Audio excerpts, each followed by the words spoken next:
barrel declined 2.93%.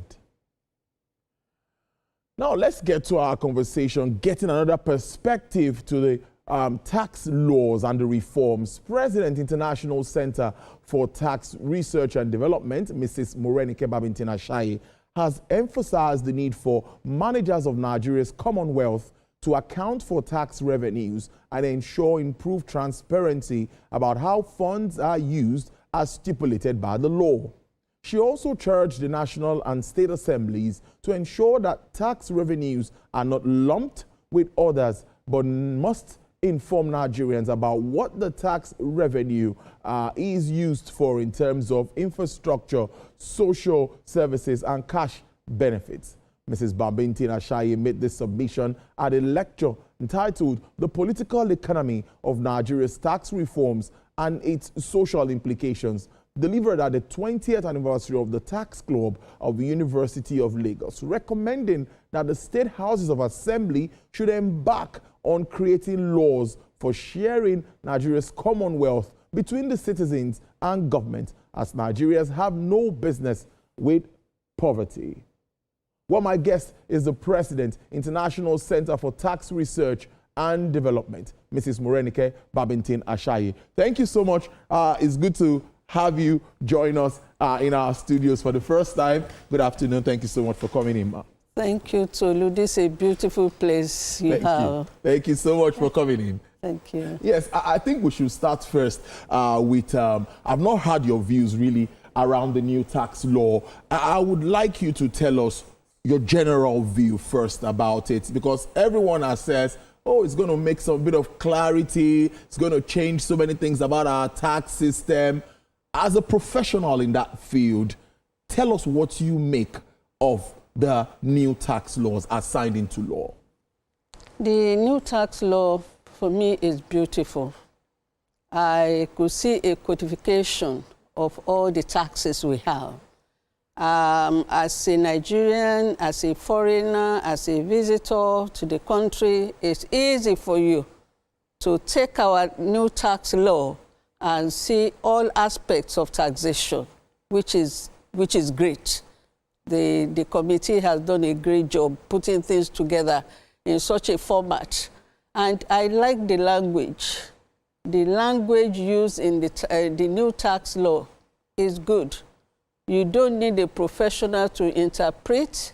You don't need to be a BSc holder to understand the English used in that tax law. So for me, it's a beautiful pack, and it concentrates efforts on simplicity, which is one of the key points for taxation. Also, the new tax law really embarks on positive arrangement of the different sectors that we have.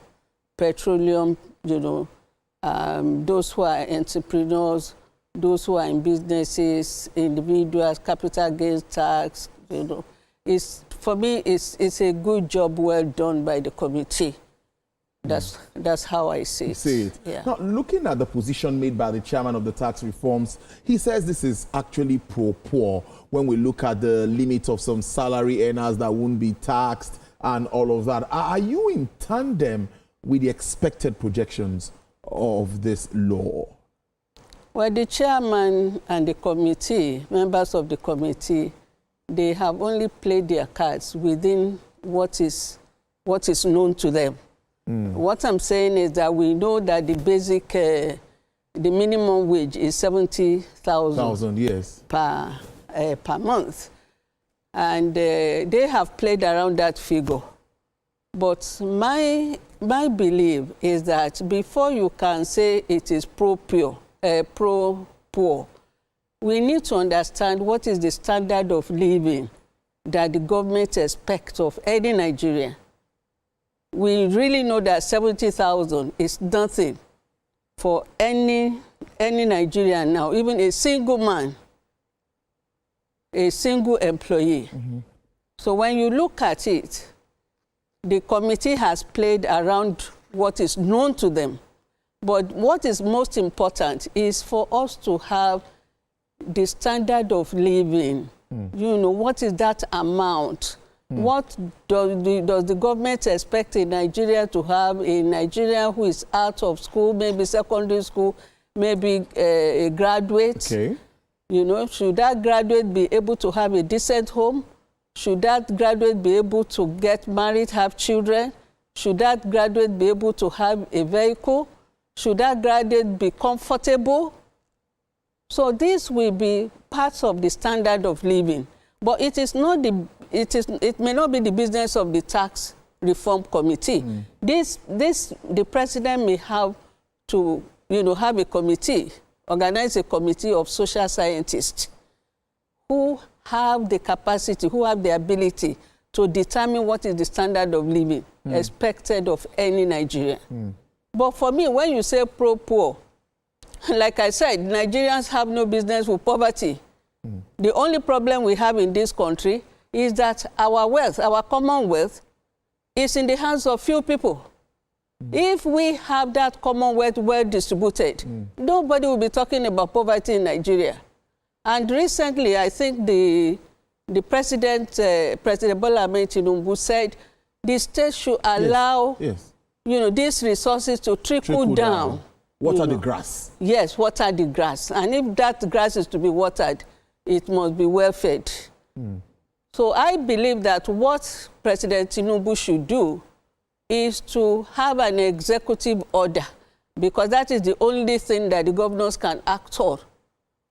Because the money that comes from the central, that is given to the states and local government, belongs to all of us. It's not for the governor to sit over it. It's not for the chairman to start building houses. But if there is an executive order from the president that this money, I want to see how, what share is going to the household, then they will sit up. They will know that the money the money that they are in charge of, they are just custodian. The money doesn't belong to them. The money belongs to the people. So I for one, if the president can make that move, I'm sure we won't be talking about poverty. For example, many governors collect 700 million for security. So I had 700 million every month for security. Yet there's insecurity in their states. So if they had been using that money, probably paying, you know, the local people, take care, you know, of your environment, take care of your farms, I'm sure, you know, things would have been better in all the states. But, for example, I heard that Governor Adeleke of Osun State keeps his own 700 million somewhere. And allegedly. well, let's use allegedly. Yeah. That's why I said I had, you know, allegedly. So if of course, I'm told that he's using it judiciously. Oh, great. You know. But what about other people who are having that 700 million for security? The money is meant for security. So why is there insecurity? Why are farmers not able to go to the farm? So if this money that is meant for security is being shared for security, we won't have problems. We won't be having food insecurity, and we won't be having high prices of goods. So when he said it's pro-poor, I will want, you know, and I'm begging the president, there is need for social scientists to know how much is the cost of standard of living of every Nigerian. What standard of living is expected of an average Nigerian? Should that average Nigerian be able to send children to school, you know, have a decent accommodation, have a vehicle, be able to maintain a normal lifestyle? The social scientists will be able to do that job.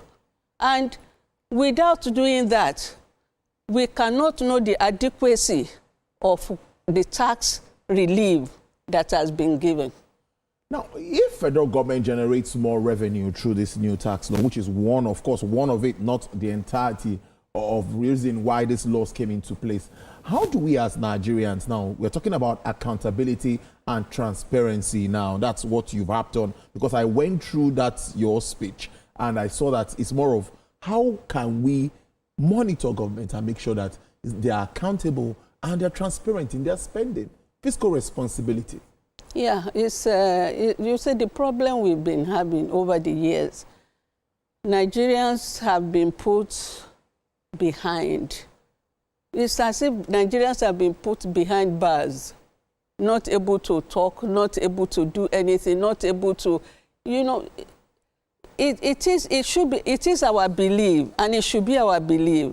The money that is generated in this country belongs to all of us.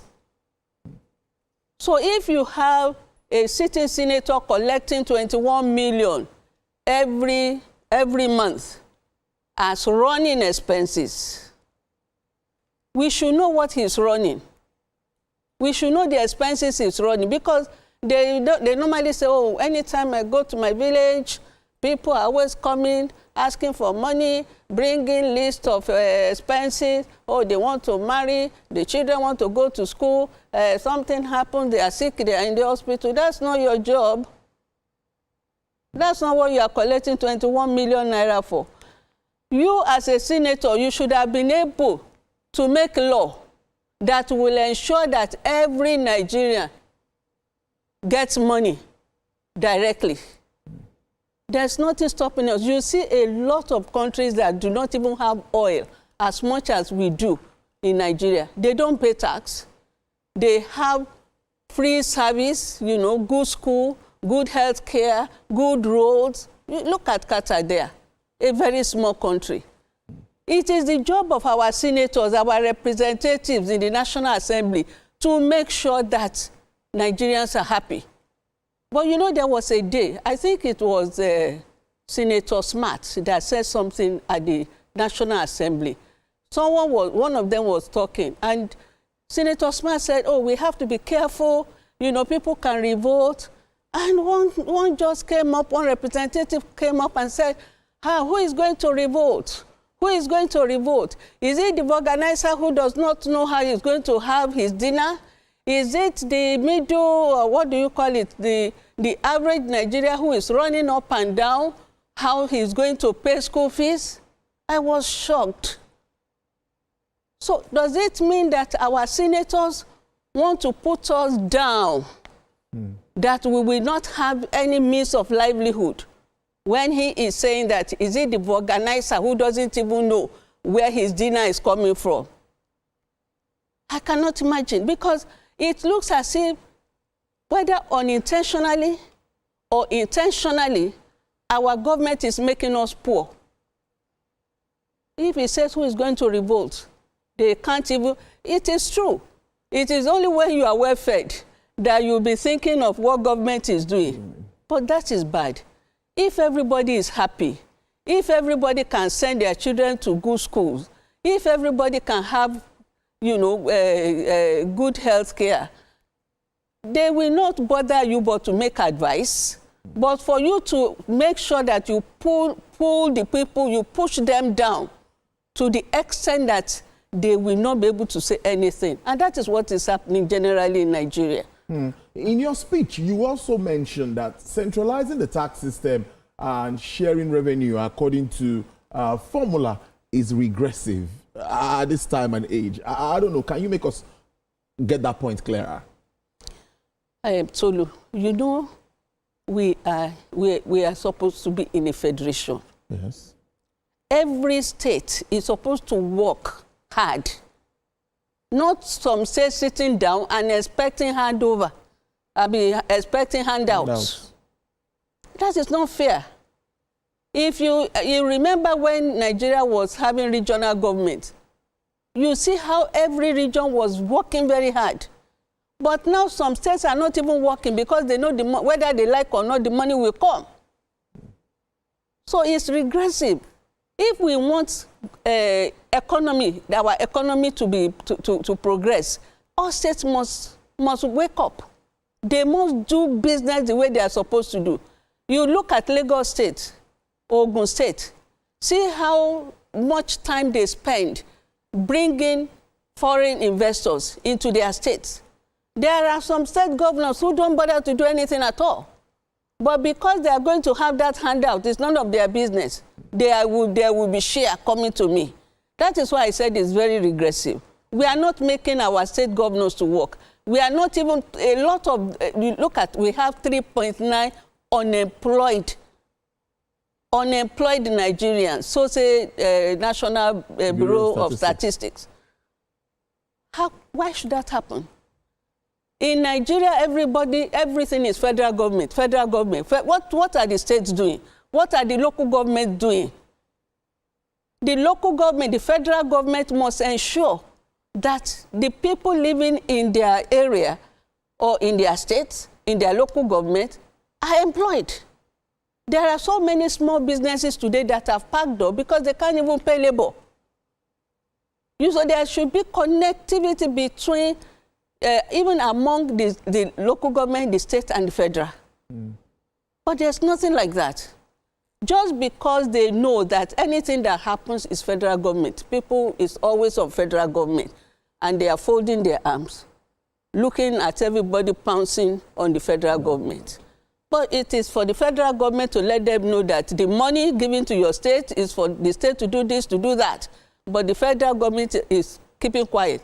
It's only of recent that the president is coming out, let the money trickle down. But it's not a question of trickling down. People need employment. You can imagine a young man, a graduate, who told his mother that if by so time I do not find work, I will now believe there's no God. You know, you can imagine how depressed that young man is. And this is something that if the states look into all the small businesses, see how they are performing, they can know how to help. But the state governors, most of them, many of them, or most of them, they don't do that. They don't liaise with the private sector. They don't liaise with businesses. If we want the economy to improve, that is what we have to do. You have to find out their problems. You have to find solutions to their problems, because they are the one going to bring the money that is going to be taxed. So that's why I said that all this centralization and sharing is regressive. Because if you make any state to know that if you don't work, if you don't provide resources for your state, there's nothing for you. They work hard. Now, what can government and the people now do to assist in the implementation of this tax policy? You've already talked about your concerns about the tax law, but as we wrap this up, what more can government and the people do to help, particularly in the implementation of the tax policy? Well, I think the people need to, we need to stand up, not even sitting up. Because what not is sitting up anymore, we have to stand up now. We have to stand up. Because before we are always thinking government, government, government. We are the government. Even if the government is trying to be distant, we have to move closer to the government. Because now we have statistics. It's not that we don't have statistics. We know what is happening in our healthcare sector. We know what is happening in so many industries. So we need to be meeting with the governors. We need to be meeting with the local government chairman. It's important, because this money that they have, we need to know where it goes, how it's spent, whether whatever they are doing is for the benefit of the people or it's not for their benefit. So we really need to open our eyes. I'm sure Nigerians' eyes are opened now, but we have to move in there. We have to, whether we are going to have social network where people in their area, you constitute yourself into,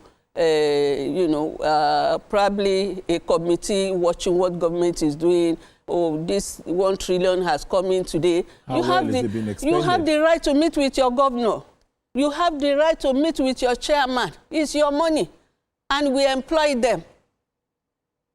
So it's important for us to make that connection. It's important for us to make our government work for us.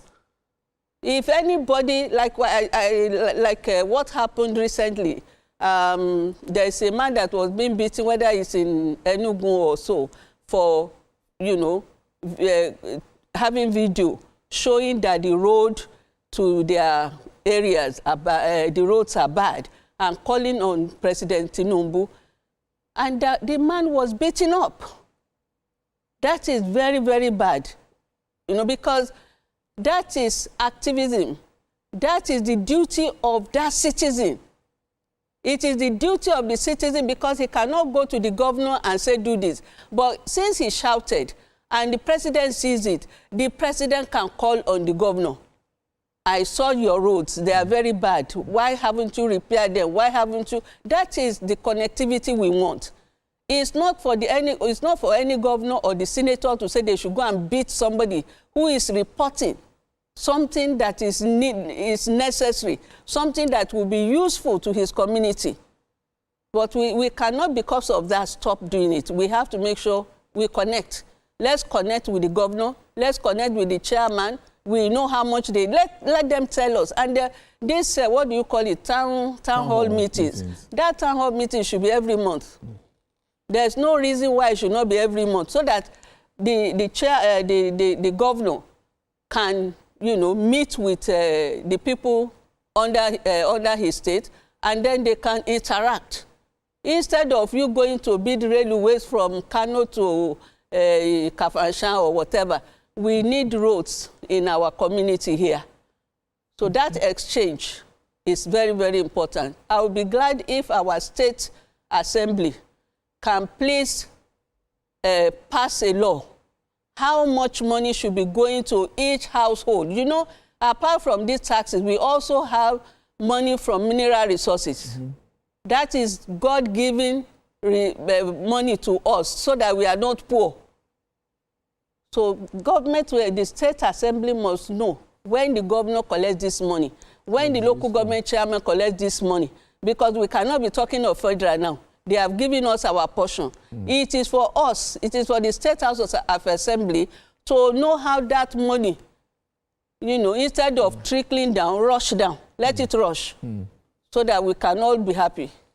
Mrs. Morenike Babington-Ashaye, always talking deep. It's been a while. I must thank you so much for coming in. President, International Center for Tax Research and Development, also a former executive chairman of Ogun State Internal Revenue Service. Yeah, so it's really good to have you. So she's talking from the point of knowledge. Thank you so much for your time, and hope to see you again soon. Thank you very much for having me. All right. Thank you. Well, we will take a break. And when we come back, we would talk around issues on the upgrade of Nigeria.